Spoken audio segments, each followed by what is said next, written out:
Guruji, what is the significance of Linga? The word Linga literally means the form. Form means, why we're calling it the form is, when, today modern science is proving to you beyond any doubt that the whole existence is coming from nothing and going back to nothingness. You know this? There was a time when modern science believed everything comes from something. You can neither destroy something nor create something. It can only be transformed from one state to another. You cannot destroy anything, nor can you create anything. That was the belief some time ago. But today, modern science is proving beyond any doubt that everything comes from nothingness and goes back to nothingness. A whole bunch of galaxies sometimes just collapse into themselves and become nothing, There's something called as black holes. Some of them explode into supernovas, but a lot of them just collapse into themselves and become nothing. So there was something and it became nothing. Similarly, there is nothingness and it becomes somethingness.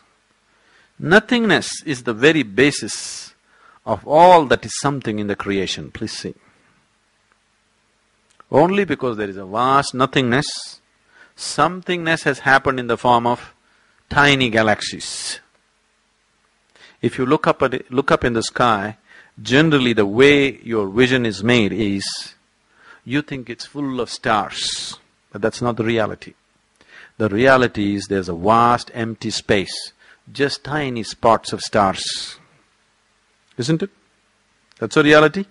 But because of the way your vision is made, because of a visual deception, it makes you feel as if the sky is full of stars.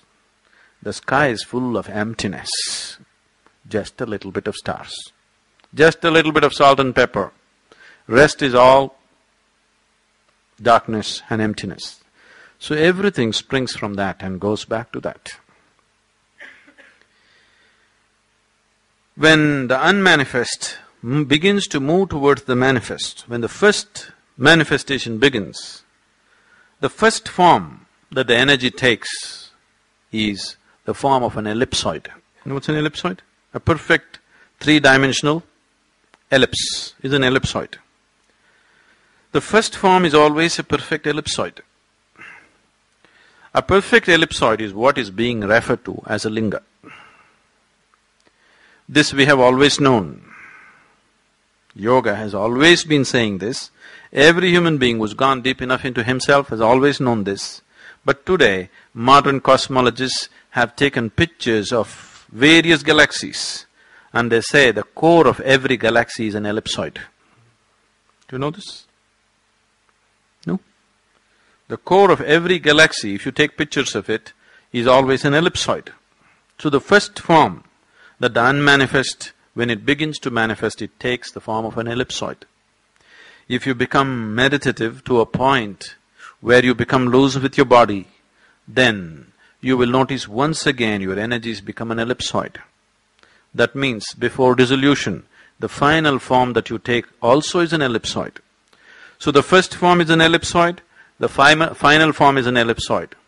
So linga is seen as a doorway. Either way, either this way or that way, it is a doorway to the beyond. If we take any form, suppose if you give me anything, let's say you give me this flower. You hold this flower in your hand, feel it, if you're sensitive to it, and give it to me. I'll just hold it in my hand just for 10-20 seconds and give it to you.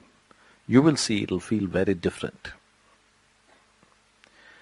I will make this flower feel very, very different in your hand because I'll energize this in such a way that it will be vibrant in your hands. But this flower cannot retain it for too long. After some time, it'll be just a piece of organic material.